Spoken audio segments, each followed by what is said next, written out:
this time, we'll call the meeting of November 17th, 2014 to order. Mr. Lopez, will you lead us in the Pledge of Allegiance? Talking to you, sir. Pledge allegiance to the flag of the United States of America and to the republic for which it stands, one nation under God, indivisible, with liberty and justice for all.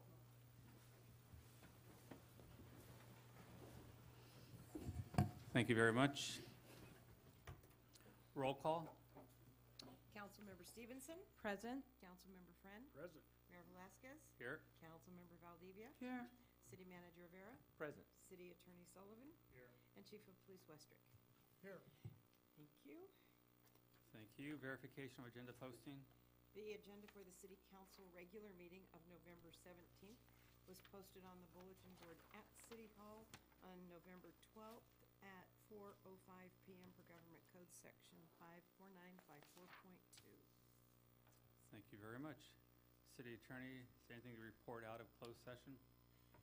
Yes, Your Honor. There were two matters discussed. They were both employee association matters. One was that the Hollister Peace Officers Association has approved the conceptual agreement reached between the negotiators and their negotiators and yours, and that will then result in the MOU being brought to the city for adoption on the first meeting of December. With the Hollister Firefighters Union, the status of that, which was now the one remaining employees association who's not come to an agreement. The status was briefed and instructions given to the assistant city manager, who will be carrying out the council's instructions. Thank you very much. Tonight we have two proclamations, one for Aviation History Month and one for Men's Awareness, Health Awareness. Are they both here? Aviation? Ruth Erickson is here to receive the proclamation for the airmen, or for aviation. And the firefighters back there are to receive the Movember. Hello, Ruth. Hello. Good to see you.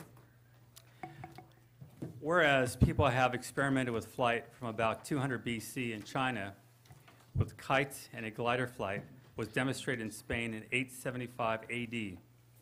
And now, therefore, I, Ignacio Velazquez, Mayor of the City of Hollister, do hereby proclaim November 2014 as Aviation History Month in the City of Hollister, and encourage everyone to visit the Hollister Airport. Thank you. Thank you very much. Can I move this? I think you have to. Well, first, I want to thank you very much for the proclamation. It is, as far as I know, is History Month for the whole nation. And the first flight out of Hollister was in 1912, in case you didn't know. And so the Hollister Airport history continues today. And starting in 1932, there was an air show. And we want to invite you next year, in 2015, to the air show at the airport, June 20th and 21st, which is Father's Day weekend, and you can showcase your business as a sponsor if you wish, and please bring your families. The Hollister Airmen's Association is also an important part of the Hollister Airport's history, as they were established in 1946, and we invite the community to our speaker meetings and popular aviation-themed holiday party on December 7th. If anybody's interested in coming to that, please contact me, 637-0987. And this will be proudly displayed in our meeting room. Thank you.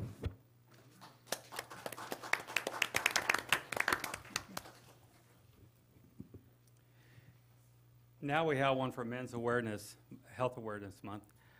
Whereas, because November 2014 is Men's Health Awareness Month, the Hollister Firefighters Local 3395 will begin the commitment to fight prostate cancer, testicular cancer, raising awareness and supporting those affected by these illnesses by participating in international fundraising Movember, where all participating members start clean shaven on the first day of November and proceed to grow a mustache for the entire month to raise awareness and donations.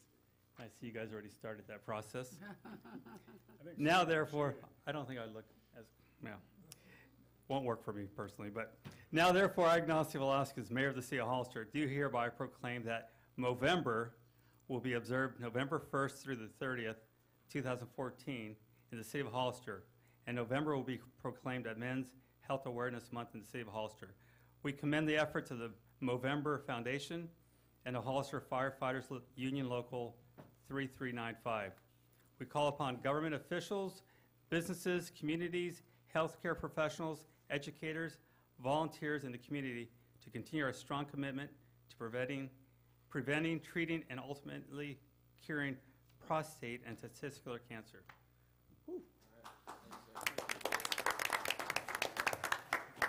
Mr. Mayor, I think they need a picture first before you go back to your seat. With your mustache. Yeah, right. I think some of the firefighters are cheating. All right, well, I'll make this real quick. Just thank you very much for the proclamation. This means a lot. This is a charity foundation that's very near and dear to my heart that I brought this year to the fire department and hopefully widespreading throughout the city and throughout the community. The Movember Foundation focuses solely on testicular cancer, prostate cancer, and kind of the broader spectrum of mental health for men.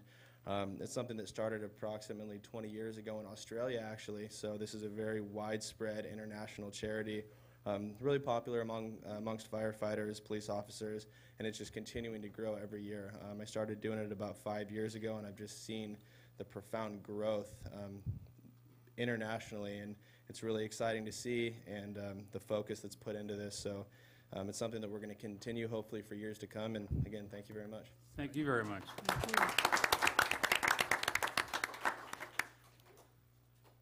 We'll move forward to item A, consent resolution. Are there any items council would like to pull? No items? I will abstain from item A3. Move to approve item A through A4. Is there a second? Second. All in favor? Aye. Aye, motion carries. No items on B. C, public input. This is the time for anyone in the audience to speak on any item not on the agenda within the subject matter jurisdiction of the council. When the city clerk calls your name, please come to the podium, state your name and city for the record, and speak to the city council. Each speaker will be limited to 3 minutes. Please note that state law prohibits the city council from discussing or taking action on any item not on the agenda. Do we have speakers? I have several. Marty Richmond?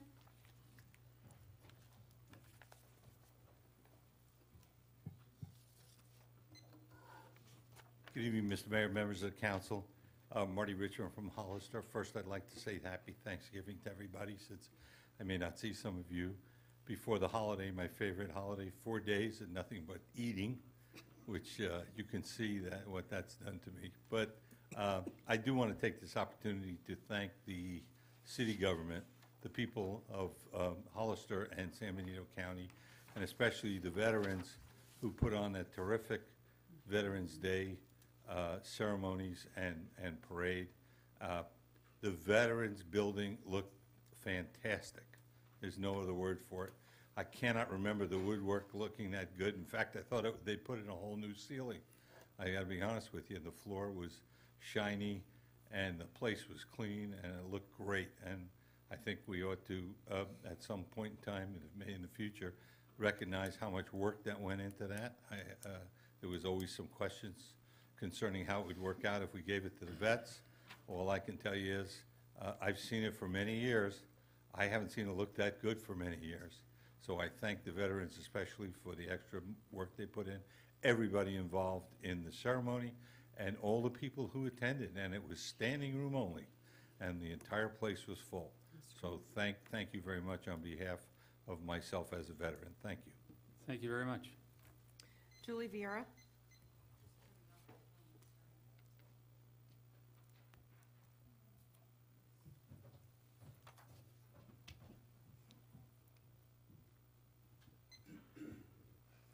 City Council, Mayor, my name is Julie Vieira. a resident of Hollister, and as of 47 days ago, the new president and CEO of the San Benito County Chamber. So I am here just to let everybody know that the chamber is in a revitalizing mode, that we want the members' input. I would love for members to stop by, even if you're not a member, stop by. We just recently sent out a member survey. We had about 33% of our members answer the surveys. I can tell by some of the answers who wrote them, even though it was anonymous. Some people made it very obvious who filled it out. December 10th is our next business after hours at St. Francis Retreat. It is where we are going to announce the man, woman, ambassador, and businesses of the year. So we hope that I'm encouraging even those who are not members of the chamber to attend that, see what we're doing different, see how your chamber is going to be moving forward in a new direction. January 14th, our mayor and Sean Novak from Water Resources is going to be our first Lunch with Leaders speakers.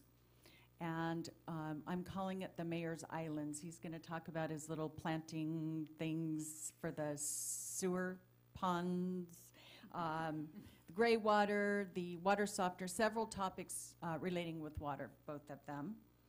And January 24th, I know I only have 3 minutes. January 24th is our awards dinner.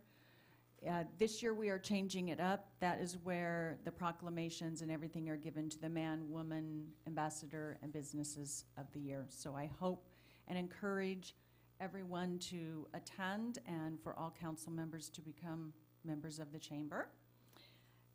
And I think that's it. Thank you. Thank you very much. Ruben Lopez.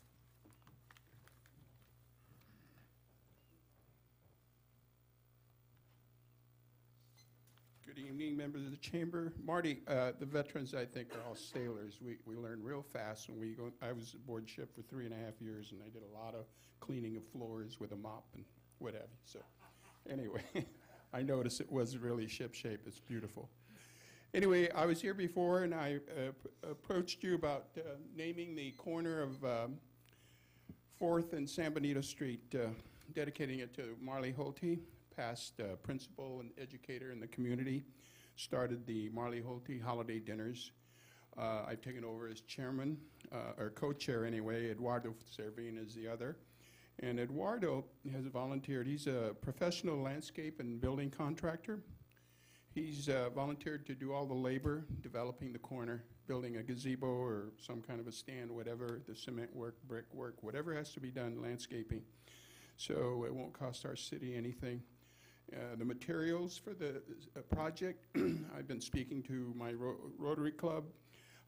One of the members of our Holte Holiday Dinners is a member of the Lions Club, and he's approaching them also to pay for the materials. Hopefully we'll get some action there. We're going to have a Thanksgiving dinner here in about a week or so, and I have been inundated with phone calls, people donating turkeys, money. It's incredible. Today I picked up 17 coupons from our state senator Canella up in Salinas, which will get us all the turkeys we need for Thanksgiving, actually, or Christmas. AAA donated $300 worth of turkeys, so we're set as far as birds are concerned. We need people to clean up, though, afterwards. Anybody want to show up after 1 o'clock? And so present you with this thing. I brought a scale or a drawing of potential possibility for the plaza, and I put it in Mr. Friend's mailbox. So it's up to you now and the new board, or council. What do we call it? Council, right? My 3 minutes up? Take care. Thank you. Thank you very much. Quest Rich Life.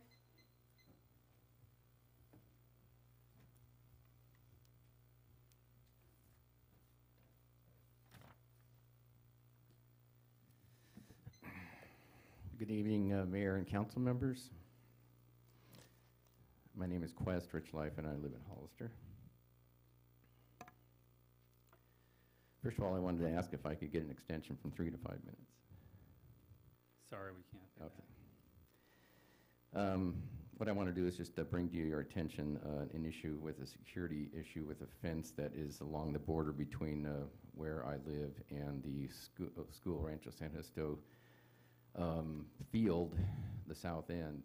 I'm now an owner and a board member with the Gibson Station 2, and I've only been on there since July, but there's 35 owners in there, and I've been researching. Well, they did get a bid for increasing the height of the fence. It's 421 linear feet to raise it from 6 feet to 8 feet.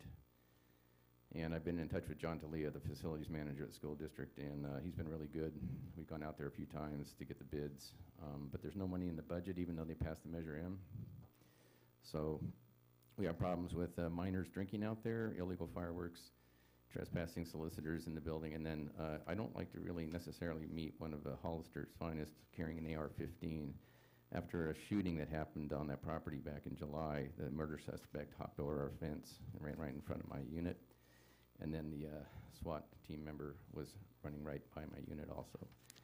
So I'm researching who built this fence, when, and how we can increase the height of the fence. I got survey drawings. Just had a person come to our meeting who said that they went to school there in the 70s, and that fence was there in the 70s before the complex was built. So evidently it was built because that property used to belong to the school district. So we are prepared to spend the money to increase the height of that fence for our own security and peace of mind, but we're looking for the city or the school district to be a good neighbor in this and help us out.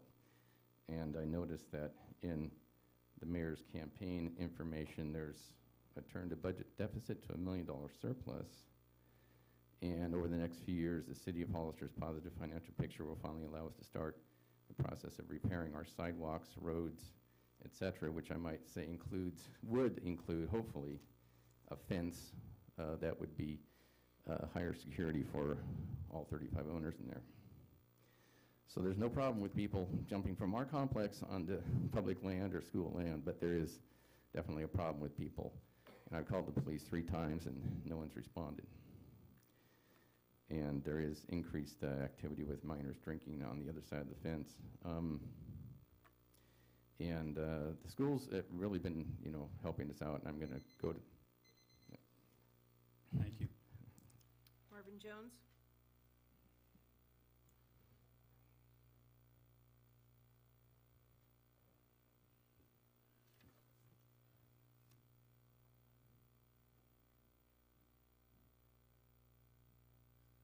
Thank you, Mr. Mayor, council members.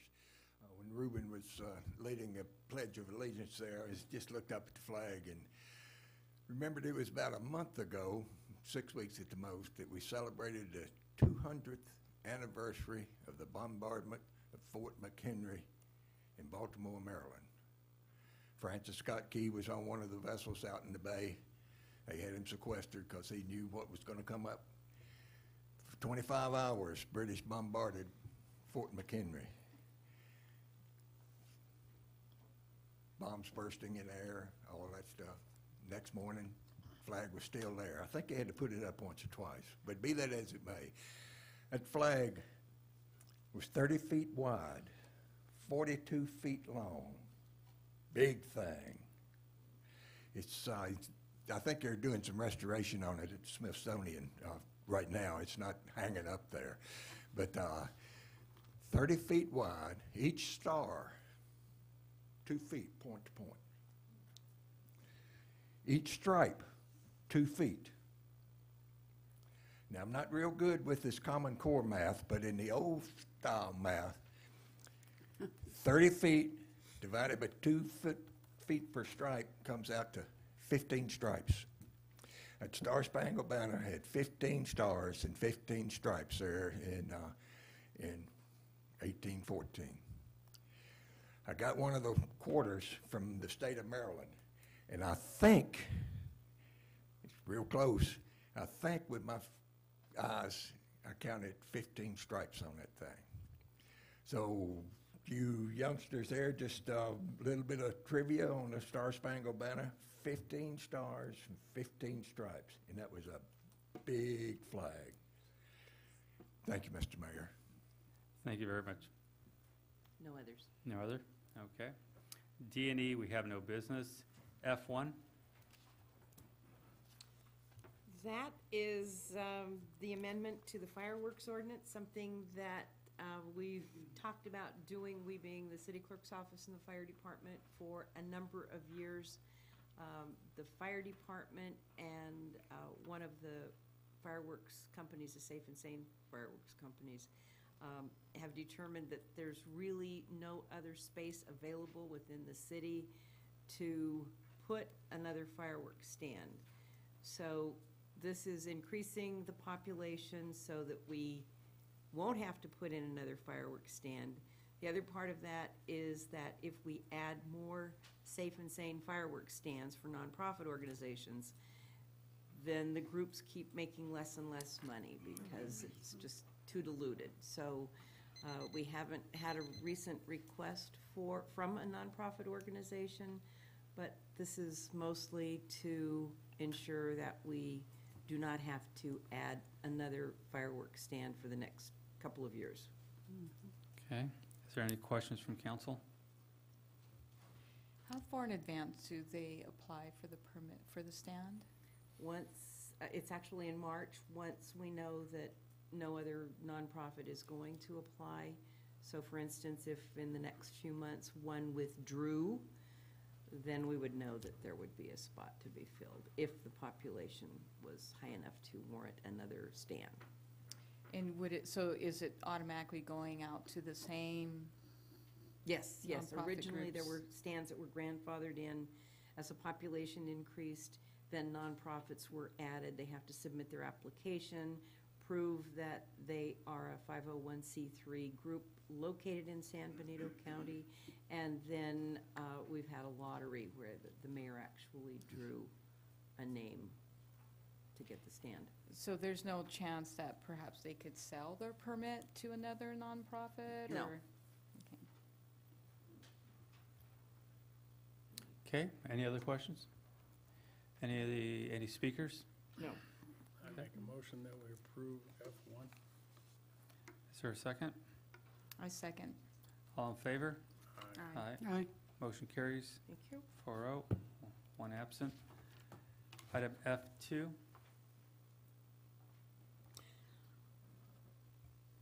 The city manager asked that we place this resolution on the agenda for your consideration to cancel the first meeting in December for 2015, which is something we did. January. January, yeah. Time's flying this year. Anyway, we did it for the first time this past January, so January 2015, the first meeting would be canceled. Okay, any questions from council? January 5 meeting will be canceled, Mhm. not the 15th. I'm sorry. No, it's January, the year 15, but the meeting date would be January 5. Move to approve. Is there any speaker cards? No. First? No. Okay, you have a motion, I'll make a motion. motion and second. All in favor? Aye. Aye, motion carries 4-0, one Thank you. absent. Item F3, Yes, Mayor and council members, this is a resolution to initiate the pre-zoning and annexation of 51.83 acres to the public, quasi-public zoning district. The property is located on the southwest side of the San Benito River, just south of the, southwest of the San Benito River Bridge over San Juan Hollister Road. It's presently used as a spray field. That's the primary use, and a secondary use is recreation. The annexation of the property would enable the city to stop paying property taxes and save that annual payment. Also, you could be more competitive for grants to augment the passive recreation facilities there.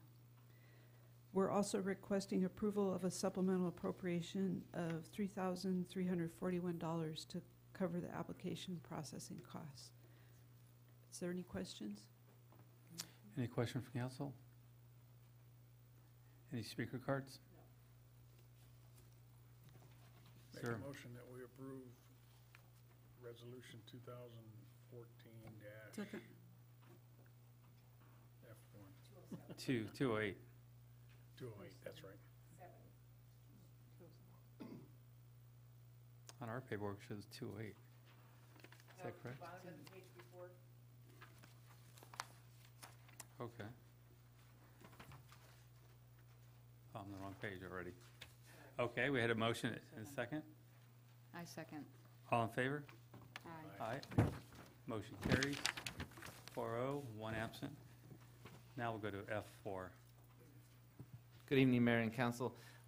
This is sort of the culmination of a program that was initiated, really first talks started in April of 2014. About 2 months ago, came forward with an incentive program for employees to voluntarily separate from the city of Hollister. At that time, the city manager recommended a base incentive of $25,000 with an additional $500 per year. Each year, the city employee was employed. Each year, the employee was employed with the city. We also had a period of time, which is a cooling off period, so they would give us a notice of intent, so to speak, by the end of October. By November 10th at 5 o'clock, they had the opportunity to withdraw that intent. As of 5:05, say on November 10th, it was determined that there was 10 employees that were going to take advantage of the separation incentive. We are here before you tonight to get a resolution adopted approving the appropriation of $540,773. It should be noted that at the time of the resolution and transmittal to Jerry and to you folks, it was actually prior to the actual last minute deadline. We did have one employee retract their incentive. So actually, this number is reduced to $497,858. That's the actual total expenditure for the payout and all the other pays that are owed to those employees, which includes vacation and whatnot. So staff is recommending that the council adopt the attached resolution approving the appropriation of those funds for the separation payout. If you have any questions, I'd be more than happy to answer them. Any questions from council? No questions? Any speaker cards? Okay. Is I'll there go a ahead and motion? make a motion to go ahead and approve 2014-208. Second. All in favor? Aye. Aye. Motion carries. 4-0, one absent. Thank you. Thank you very much for all that work, making that happen. Oh, yes, I'd really like to thank Cheryl, Mullen, and Brett. They worked on this a lot, so. And lot of work. Cheryl scheduled a ton of meetings with CalPERS and ICMA, so it was a lot of work that went in there, and I want to thank her a bunch. Okay. Move forward with item G1, report from city council members regarding their committees. Councilmember Valdivia? None. Councilmember Friend? Yeah, I want to report out on a November intergovernmental council meeting that we had the first Tuesday of November, which would be the 4th. Two important items, well, several important items were talked about, two major ones. One was the gray water that was mentioned earlier about how the county and the city can work together and come up with a workable plan, even though the needs are a little different between the city and the county mostly being septic tank type setups and the city obviously having a stormwater drain system that's a little different. So we had a meeting again today talking about how we were going to proceed with that and come up with a county and then a city ordinance on how these are going to be affected, and we're still going through the process of talking to contractors and learning what we need to know about water percolation and nitrates and all the fun things that go involved in doing this, but we're making a lot of progress. In fact, I think by the end of the year, we should have, on the county side, we probably will have an ordinance before the Board of Supervisors the first of the year. And maybe right after that, the city will take it up on how we're going to plan out both residential and the wastewater. The other item that we talked about was the parks, on how the city, the county, and the school districts can come together with some resolution on how we're gonna come up with the plan on building our new parks, and hopefully we can get the Parks and Recs groups to sit down with us and agree as a committee how we're gonna approach the new ideas that are coming out about the River Park, about the Vets Memorial Park, and how the school district's gonna be involved in some of the new parks. So I think that was about it. Thank you very much. Councilmember Stevenson? Nothing to report, thank you. Thank you. A Councilmember friend talked about our intergovernmental, covered that. I attended the AMBAG meeting in Seaside last week. Glad to report now that they're in the positive finally, as far as cash flow. They're working together, and we're starting to actually see how they can help us with some of our highway needs here in San Benito County. So it's a positive thing happening with AMBAG finally. And that's a pretty big first step, I must say. Okay, let's go to item G2, informational reports from City Council. Councilmember Valdivia?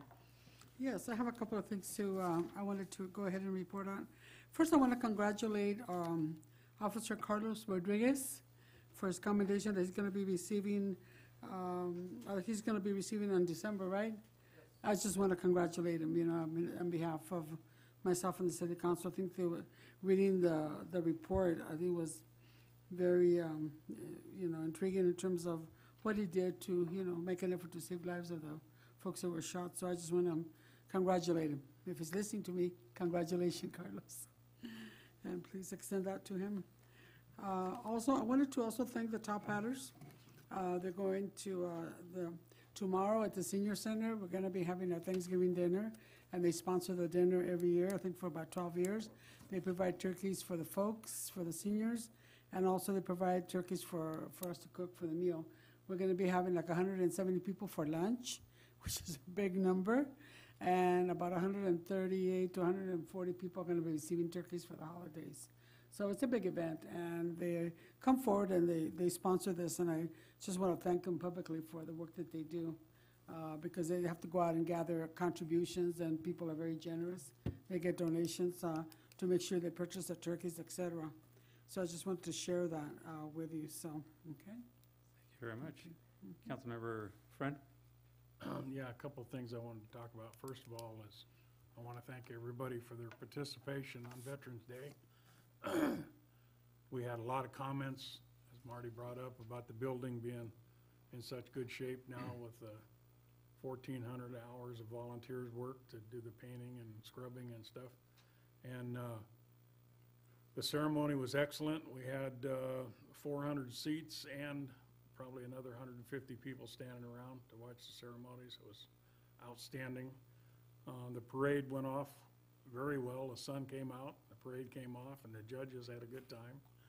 And trying to figure out how we were going to award ribbons to people when we really had no set classification, so we had to pick out who we were going to give the awards to. And then also want to thank the LULAC group. They put on a breakfast at the high school that honored the vets, and they put on a great show out there. Good breakfast, too. That was pretty good. I think that's about it, yeah. Councilmember Stevenson?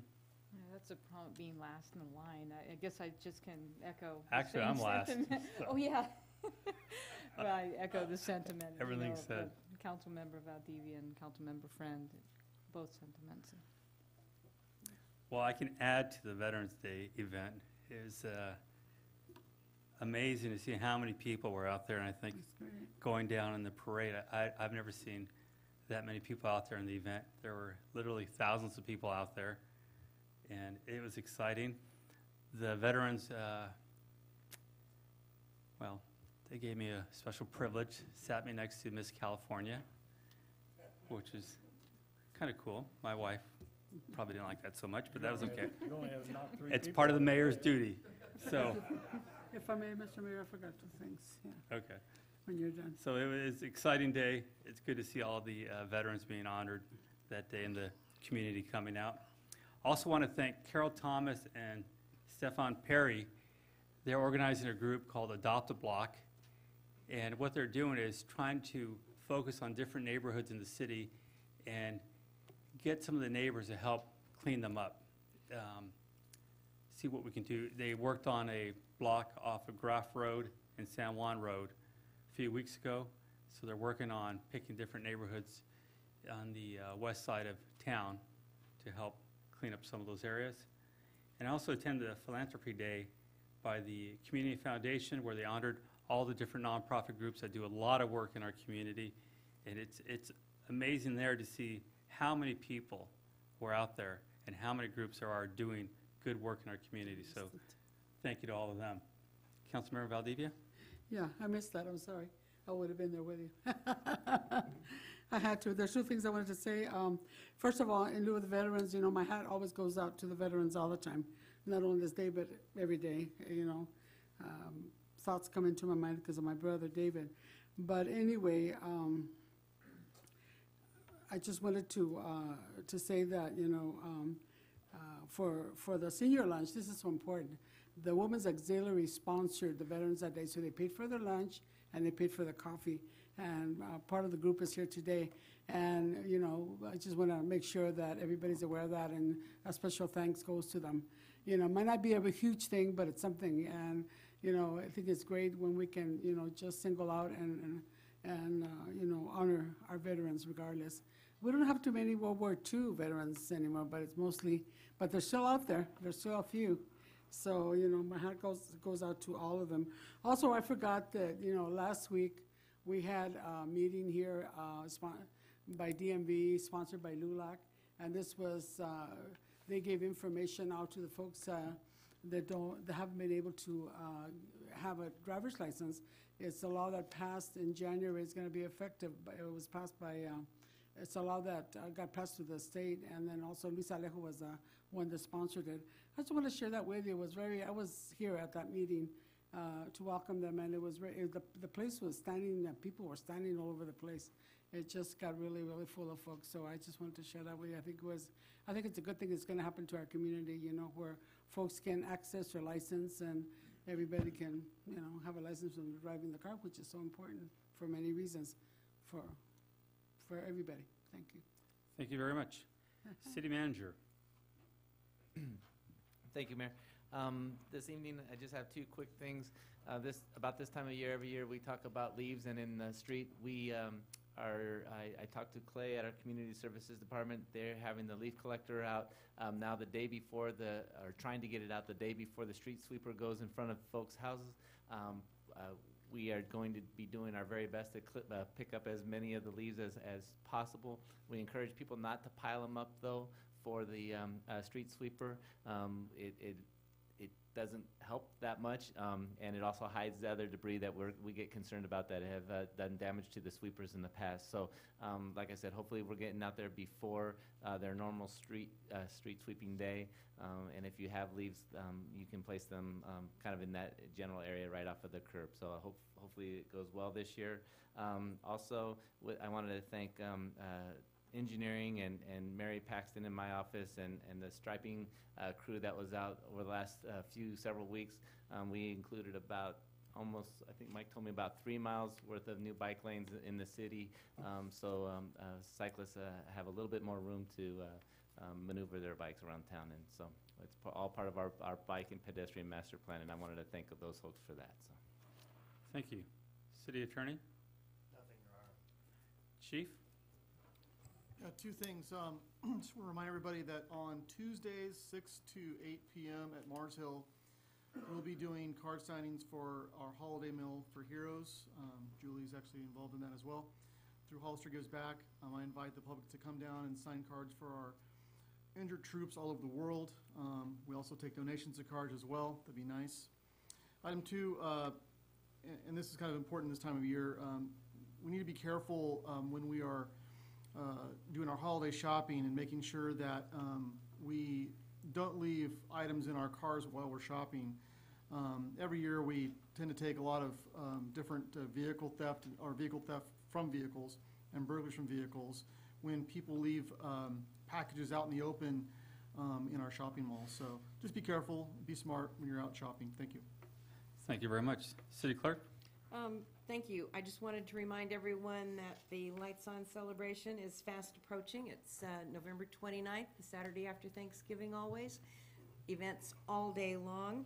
And then we have determined that we will have a special city council meeting on Tuesday, December 9th, so that we can swear in the new council members, new officers, right after you ratify the election. Okay, thank you very much. Thanks. Let's move forward to item G3. Thank you, Mayor. The item that you have before you really is just sort of to get the direction on Hollister's impact fees as it relates to a couple of projects that are being contemplated in the city of Hollister. As I've reported on in the past and for the last couple of years, the Lotus Management Group has had approval or entitlements to build a Marriott Fairfield Inn on Gateway Drive.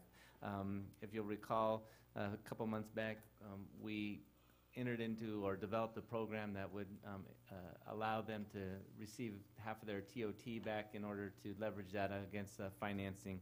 Again, financing for these types of projects still remains very difficult. Their plans are complete. It's been through plan check. It really is just a matter of having them pick up their building permit and begin construction. With that said, we did just recently receive a request for the council to consider a program to finance another portion of their impact fees. Currently, the city of Hollister will finance a commercial or industrial building their sewer their sewer treatment and collection fees at a rate that's basically the same as what the money is that we borrowed for the bonds. And we amortize that over a period of 15 years. Actually, it's a little bit more. I think we charge about 7% interest on that as long as the impact fees that are owed to the city is greater than $20,000. So there's already an off-the-shelf sort of program that would help them with the sewer treatment and collection fees that are related to the hotel project. However, there's about $358,000 worth of additional fees that they need to pay at the time of final on building or construction that occurs in the city of Hollister. Their request to the city is to actually come up with a program to finance those fees. And those fees include police, fire, traffic, storm, and water. Those would be the impact fees that are usually collected during the building, during the construction process. So I'm here really to request from the council direction on whether or not this is something that the council wants to consider moving forward with either projects of this nature, just commercial, all commercial and industrial. I do have a little bit of concern about doing this, and let me just tell you what it is. Really, impact fees are supposed to be related to the impact that a new development has on the community. And that impact is usually felt immediately. So I think there's a little bit of it would be a little disingenuous for us to be financing these types of fees over a long period of time because the impact is, almost immediate. However, I do see a huge need for us to provide any incentive that we could to ensure that this project gets built as quickly as possible. One of the things that I'm contemplating in coming back to you is with a program that any sort of tourist-related business, that would be, I'm considering restaurants, hotels, things of that nature, where it's not necessarily just a store or just an industrial building, but brings folks into town to spend their money in other ways. I think that's a reasonable and limited expectation of what we can do to incentivize these types of projects. So if that is okay, what I would like to do is go back, come back to you at one of our next meetings with a sort of off-the-shelf program that would say you can borrow this money at a rate of X percent, whatever that percentage may be. I'll come back and I'll figure that out, provided that your business is a restaurant, if it's any sort of tourist-related business. And I would say that I don't believe that it makes a whole lot of sense to finance something beyond 5 years. I think that our money needs to go back into the improvements and infrastructures that's required within a relatively quick or short time frame. So if that's something that I can somewhat get consensus on moving forward with from the group, I would love to be able to do that. And then I will address another request as it relates to impact fees. So. Okay. Questions from the council? Councilmember Valdivia? Yeah, Billy, where would the money come out of? I mean, what, is it the general fund or is No, it? the money's not necessarily, we're not loaning money per se to an organization. What we are is we're deferring the payment of that for a period of time. So, for instance, if they owe $100,000 in traffic impact fees, all we're saying is that the $100,000 is being paid for on a monthly or annual basis Instead of to one that at once, fund. all at once? Yeah, Oh, okay. instead of all at once.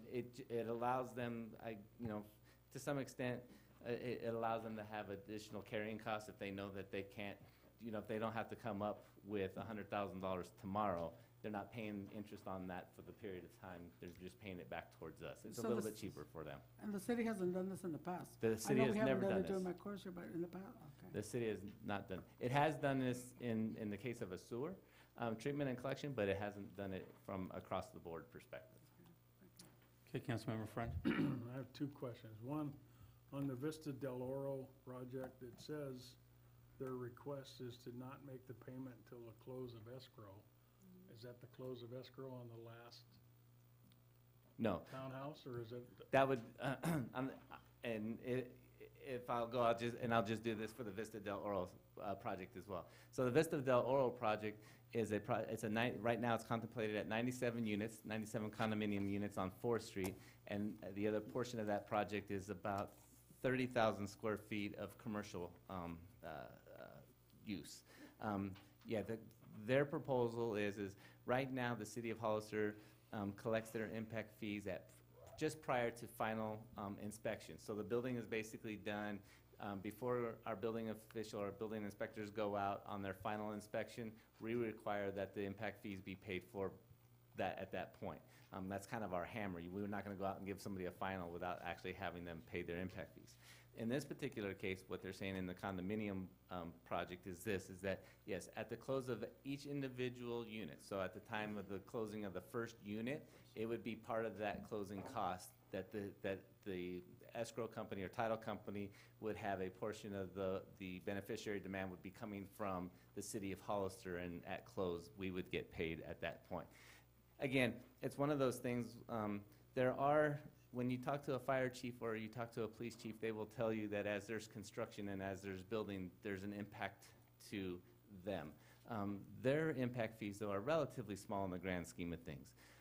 The real impacts don't occur until there's actual resident there. So in this particular case, in the Vista del Oro, request, I can see as long as, we try one as a pilot program, and as long as we're getting paid through escrow, that's when the real impact occurs.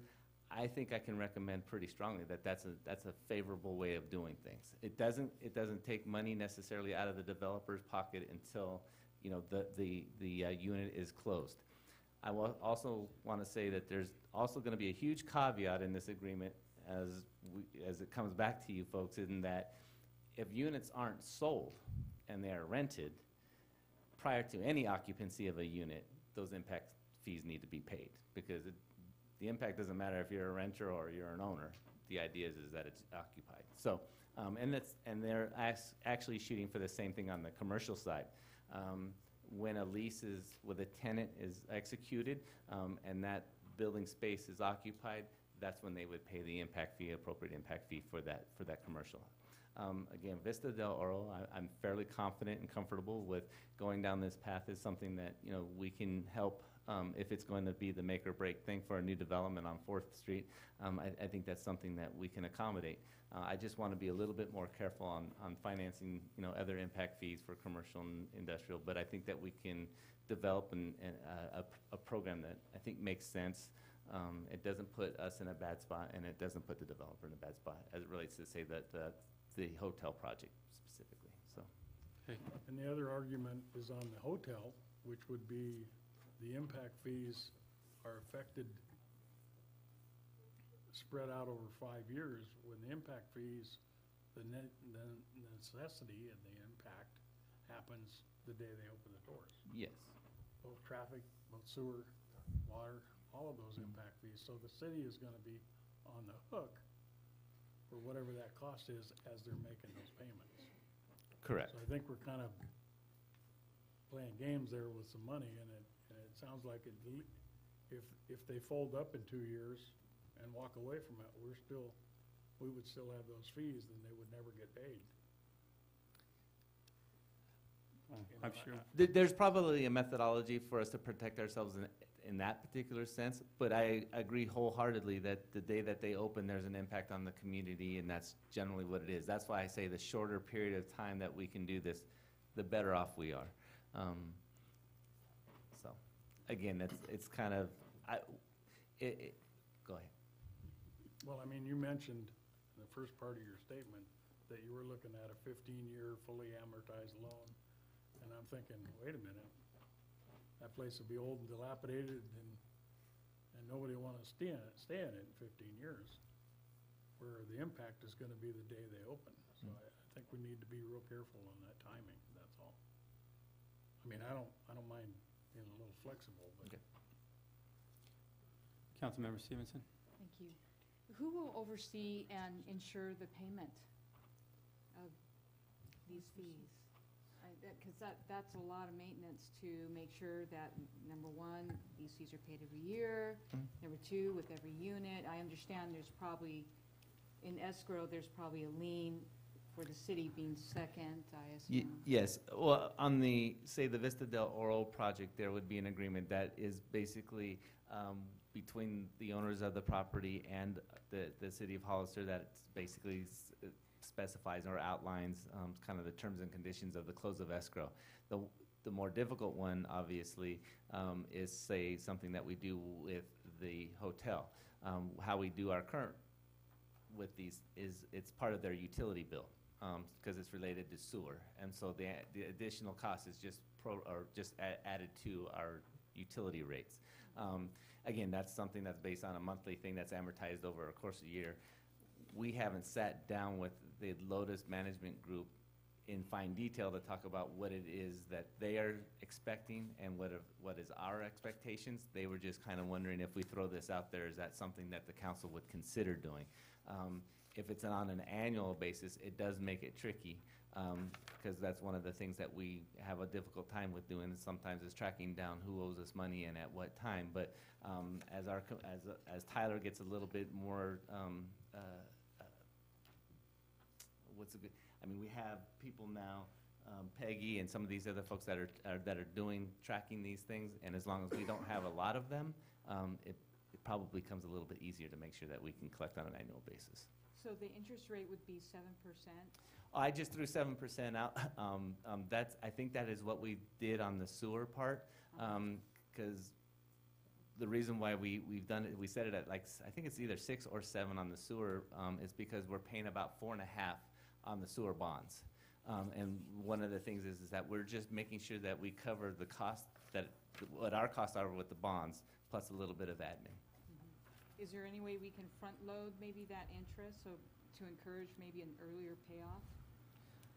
Yeah, I think the terms of how it's amortized or what the expectations are, again, until I know really what they can agree to and can't agree to, I think is something that we could. So your concern is you'd like to have everything kind of upfront, not necessarily amortized on a monthly or annual, but you want it a little bit front loaded so that we get, okay. Councilmember Valdivia, did you have another question? Yeah, She Councilman asked. Stevens addressed my question in terms of how the process, how you're going to collect the money, Okay. and I think you explained that. So the impact fees, when they get paid, they go to the different, like, it says here, water, police, fire, storm, et cetera, or does it go to any other? No, there, It just yeah, goes to those? just to those, yeah, it would get broken up, so if you have water impact fees and you're paying a portion, it would go into Fund 660, I think it is, and likewise with all the different funds. Okay. And then as Brad was saying, but the TOT is a general fund thing Yeah, that we do TOT. recognize right away, so. Okay, that's all I have. Or actually, we collect it quarterly, so, but. I would say, I That's think to it's, address impacts too. I think it's, are you still? I'm fine. I think it's a great idea. It's extremely difficult to get financing out there to build projects. That's why we're feeling the impact here. I like the idea of helping with projects that are related to tourism. I'd like to see something more added as far as restaurants, how we can bring restaurants to the community by incentivizing through sales tax or different ways, because if we don't start bringing them in, 100% of nothing is nothing. So we have to always remember that until we bring them here, we have nothing. And it's, from day one, it is an impact, but it's a positive impact also, economic impact to us. The sewer treatment plant is built and waiting to be used. So the more business we can bring in to help pay for that, it's very important. As far as the condominiums, it's even harder to get financing to do a project like that. So I could see that as a great incentive for bringing in more of the townhomes and condominiums to help with that part of the market. Because nobody wants to do those, they want to do the single-family homes, but we need the condominiums, we need the townhomes in the area. So I think if we can come up with something, I would not make it unfair or too extreme so that these companies don't take the offer. We're incentivizing to bring them here. We need to work on the retail, the hotels, the restaurants. We need the townhomes. We need the condominiums. And I think it's a great way to start moving towards it, so. Yeah, and I think just to follow up, one last thing. I probably should have said this for the public and you folks right away. I'm not reducing and I'm not waiving any fees. Right. All we're doing is delaying the time in which we collect. I want to make that perfectly clear, is that everybody is still paying their quote-unquote fair share, so. That's right, and at the same time, they're paying sales tax and so on. So, do we have any speaker cards? Yes, Mr. Mayor. Marty Richmond?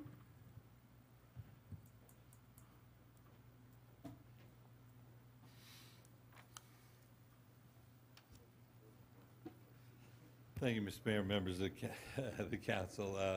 Most of the things I wanted to comment on were covered in the discussion, so I'll just reiterate them quickly. It's important that we have some firm guarantee. Escrow liens work just fine for sales, and we'll have to get something in case there's a thing. I do agree with the city manager. These are two different types of projects, should be handled differently. I see no problem whatsoever on the escrowing the residential project, be it condominiums or whatever it is. And the reason is, there really is no impact till somebody moves in. There just isn't. There's construction, but you know, that's not the same kind of impact. We don't charge somebody constructing. We don't charge him because he runs his construction trucks up and down the road. So I don't see any problem at all with doing that, but we ought to put a drop-dead date on it in case they have some trouble selling the thing, and we'll have a lien on the property, therefore we'll be protected. We have to make sure the total amount of liens on the property do not exceed the property value, because cities have been quite short in that area. On the second project, I disagree that the impacts come right away. I do not think hotels open up on Monday and they're full on Tuesday. I think they take some time till people get to know they're there. There's a lot of word of mouth work. There's a lot of times they have to get on the websites and people say, oh, you know, we have a new place in Hollister.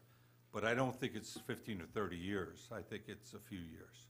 And so I would like to see them on kind of the same schedule. I'd like to see them on a 5-year schedule.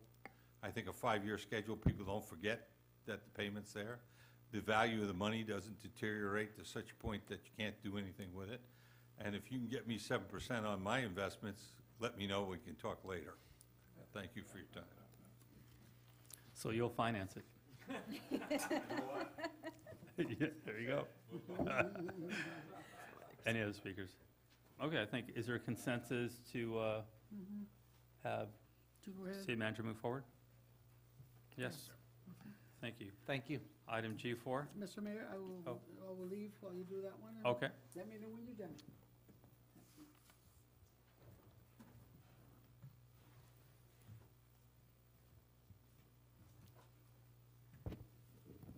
Good evening, Mayor, City Council.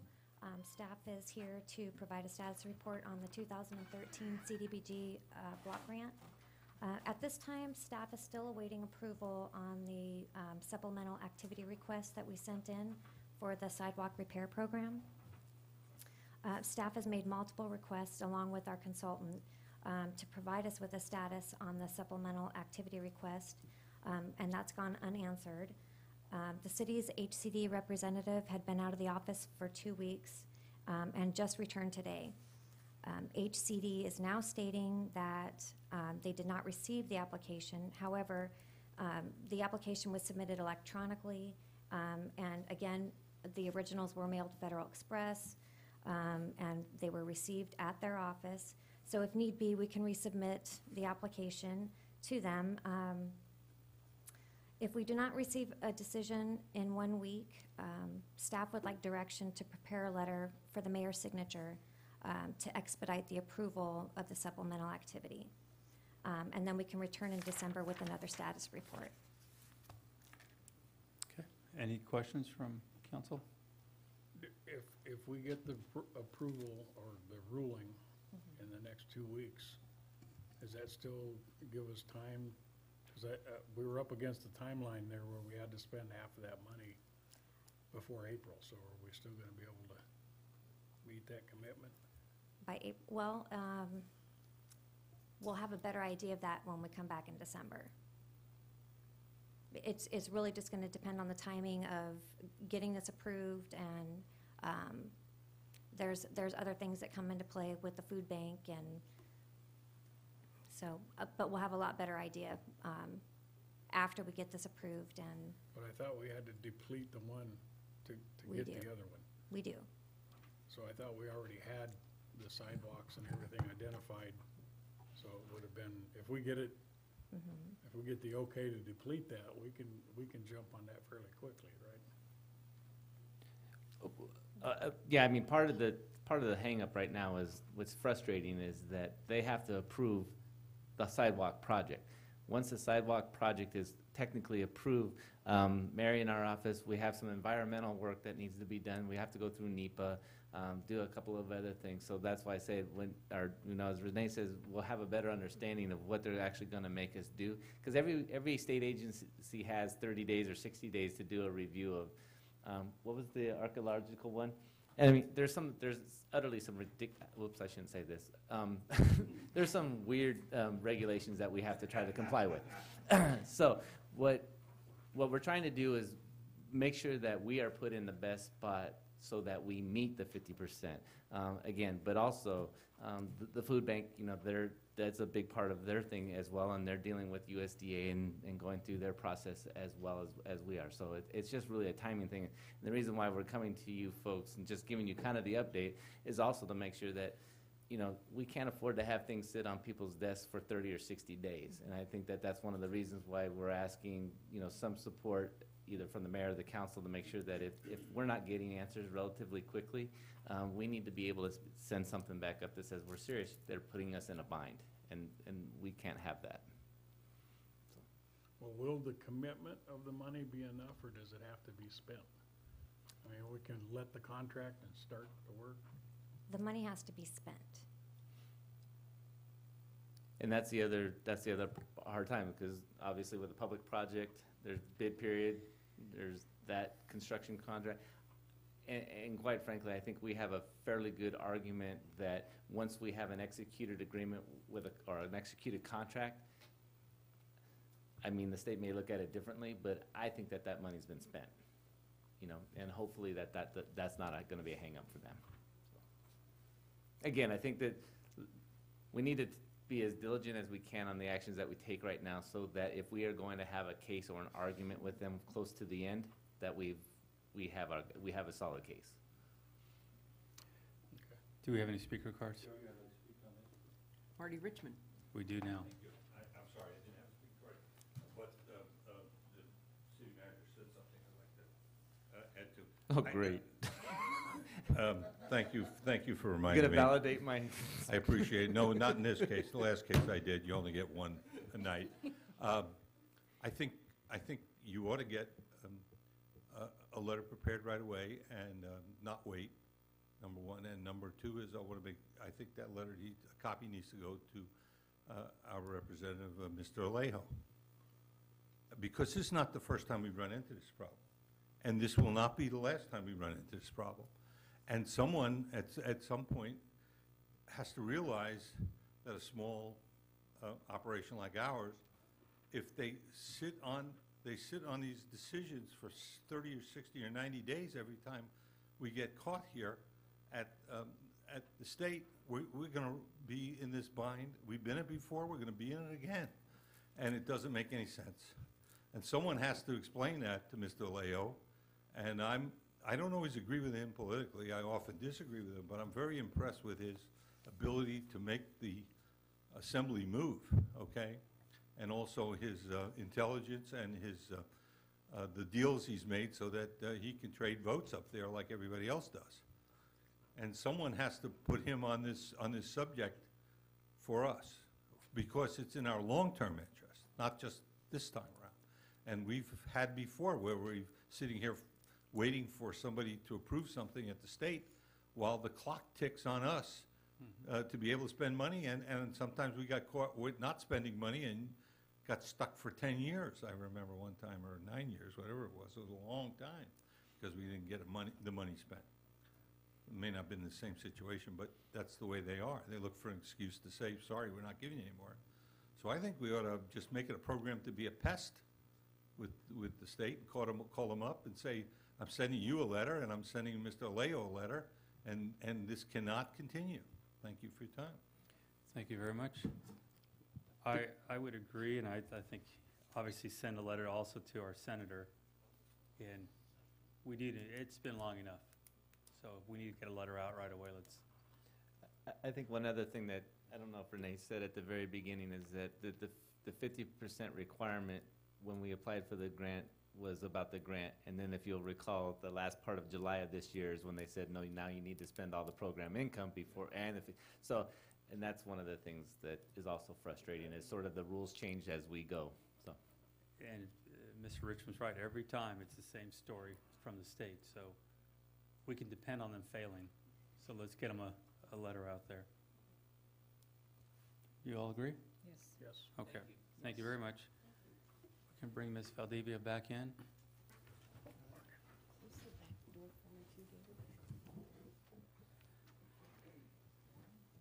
And no matter how weird the city manager thinks a regulation might be, we just want the record to show that staff is comprehensively making sure that it's followed. I don't know why we expect any difference in the state. We can't keep electing the same governor. What's going to change? Nothing. Okay, let's move forward with item G5.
already have that in the, I'm just gonna wing it without it. Can you hang on a second, Councilmember Gomez, I just arrived. We're gonna start all over again? Hi, Victor.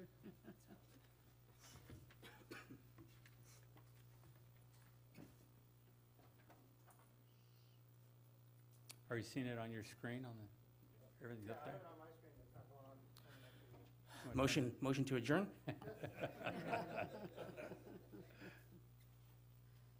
Well, I knew we were glad to see you.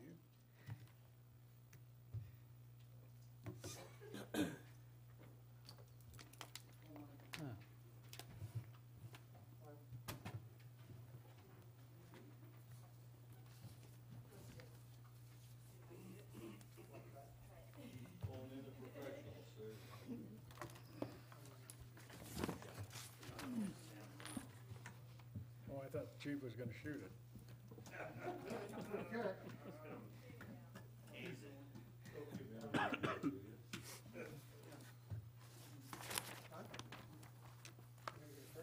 That's one of the school kids, they could probably do it. I'll tell you, it's gonna take longer to, I can turn it around so you can see.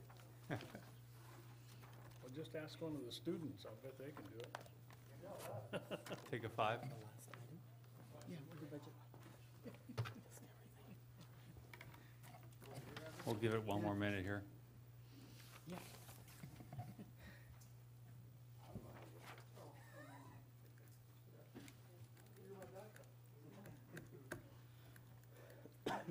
Well, these budget cuts are getting terrible.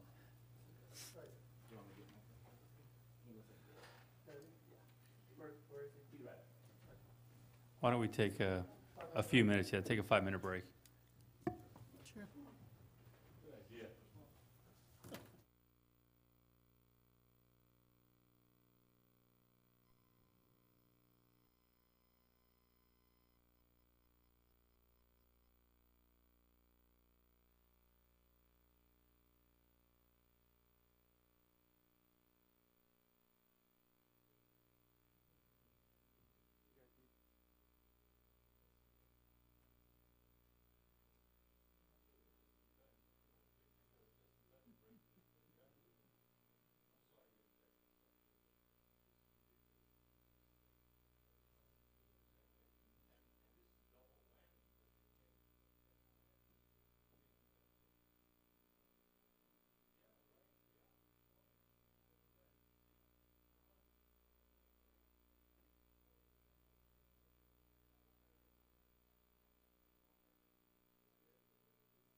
Yeah, we got one more, I know.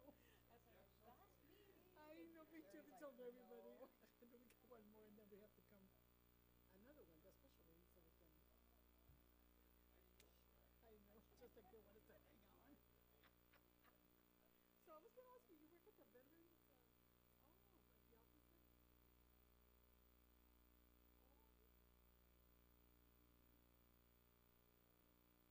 let me see, just count this, we go over that. Is there still a bus still coming in to pick up veterans from Salinas? Yeah, because with us, they have to give us also at least a week because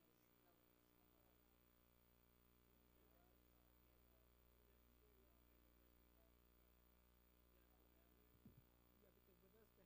We can only do so much and sometimes we have to, and it's hard for the folks to get on their appointment because it's difficult, so I mean, we try to do it this weekend, so we try to take at least two or three people.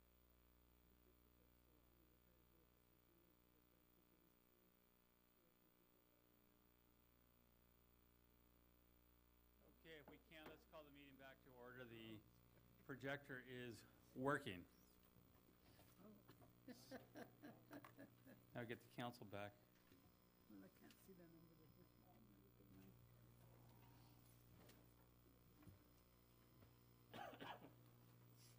That's it, you're done?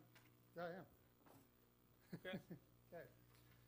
So this is for the first quarter of the fiscal year 2014, 2015. Sorry, a little faster. We are a quarter of the way through, so first quarter, for revenues, it's always difficult. Usually a lot of our revenues, especially like sales tax, TOT tax, and some of our larger payments, they don't come in until like 60 days after the month. So we do a lot of estimating right now and start doing our trends. But we feel most of our items are coming in as projected. The transfer in the other is the Measure E monies, and they've been coming in.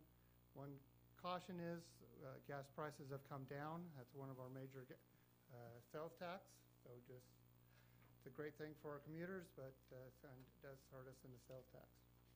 So that trend started kicking really in after this slide was done, but we still feel like the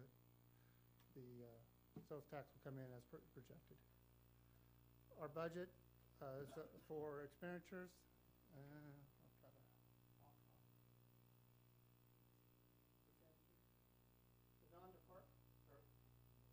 The non-department is 74%, but that's because we made the side fund payment of $850,000, so that is the majority of those payments. The other area is risk management. We're trying to play with that, find out what the fine tuning is there, but most of that is payments being paid in the first quarter for the rest of the year. But really right on projection and some savings. So the areas of always of concern are the engineering salaries, making sure they're working on projects like they said. They're at 23% of budget, and their revenues are coming in about 24% also of budget. So right on schedule. The fire department's overtime has been a concern. We budgeted $100,000 this year. Actual is at $34,000 compared to last year's, which was $161,000. Total personnel is at about 22%, which is about the same percentages as the rest of the departments, and it's an improvement from last year. And you can ask questions anytime. Is that, we're at 22% on the total personnel spent. Is Correct. that why we're at 34% on overtime? No, we've been working on getting them to get the overtime down, and but yeah, no, like I said, it's right on target, but roughly where we've been. Like I said, last year we're pretty close to the exact same thing. And then, sorry, I said 850, but it's 830,000 on 924 that we made the lump sum payment to the CalPERS for the public safety. So that's our big goal this last quarter, and we should start seeing those savings in the future. So, oops, I lost one of my slides. But all it was is questions. Like I said, this is going to be quicker than trying to get the cable to work. So, any questions or concerns that you would like to address in the future?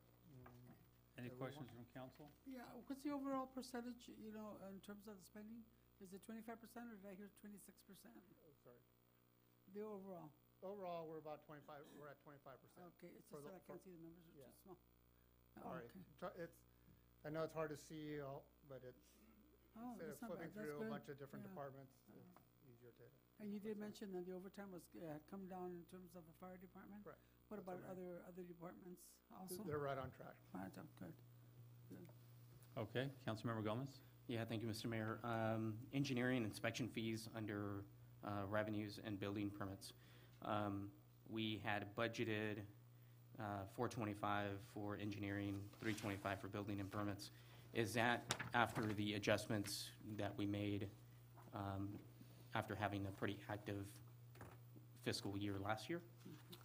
Did we have a substantial uptick in projections because of the activity, the economic activity? No, we kept this one conservative because Okay. building is in the category of one-time revenue. Yeah. I mean, it's been increased a little bit just by, for staff time and to cover their time, but we hope to see that to be a high number at the year end, higher than budgeted.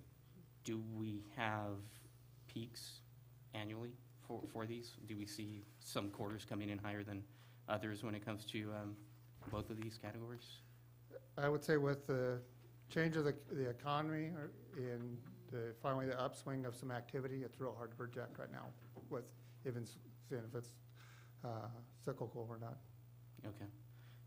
So we're using conservative numbers, and our projections are For revenue, correct. for revenue, and our projections, or sorry, our actual year to date is fairly well. It seems like, right? Correct. Okay.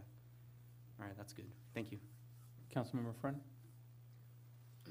I noticed we have two of them there that are fairly high as far as their percentage on the rest of the budget, like risk management is at 52%, and code enforcement's at 39%. Is that a trend we need to look at, or is there? We'll start watching it, and we'll see if we just completely missed the budget when we did it, because they're fairly new departments for us that we're putting more resources in that area to bring our workers' comp costs down, improve our the risk management overall. So we'll look at it. But like I said, a lot of times it's just one-time money's already spent at the beginning of the year. On that, excuse me, Mr. Mayor, I Councilmember Gomez. apologize. On that note, the point that Councilmember Friend is bringing up, where would we see the, not that I really care that we should be drawing any kind of revenue from code enforcement violations, but or where would we see that? Under the revenue, there's a...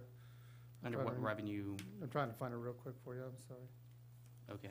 I'm just kind of curious because, I mean, if we are seeing, because we did direct staff to obviously be and more aggressive. what you're going to so- see is you'll probably see revenue generated by code enforcement activities in several different funds. I mean, Okay. obviously, you're going to get some in the general fund that's just the regular admin site, but Mhm. usually the water and sewer bills are where you'll see your biggest sort of increase on delinquencies, because that's what the whole program over there is kind of set up to really target those folks. And what I can do is, I know Mike has, he left already, but I know Mike has a spreadsheet that he gives us every so often about actual dollars and cents for each individual, what he brings in from small claims, what he's done on collections, and then what he's done on sites that have been collected, so it's real dollars.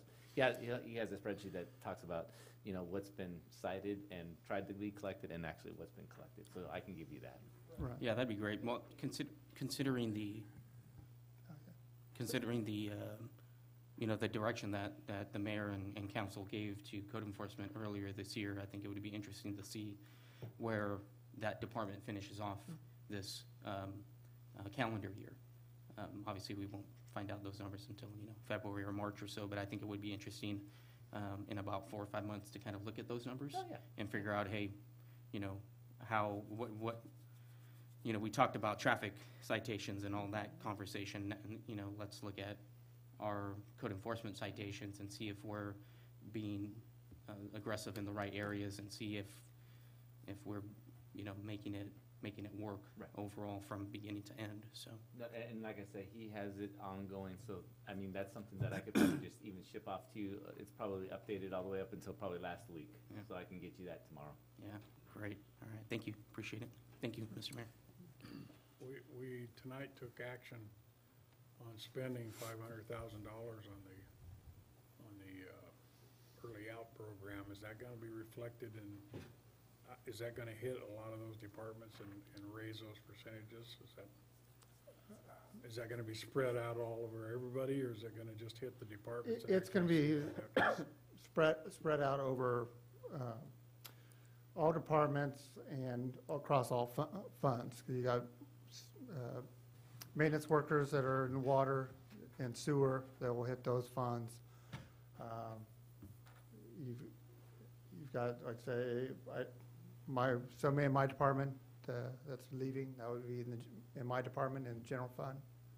So it's going to be spread out across like I say, all departments, all funds.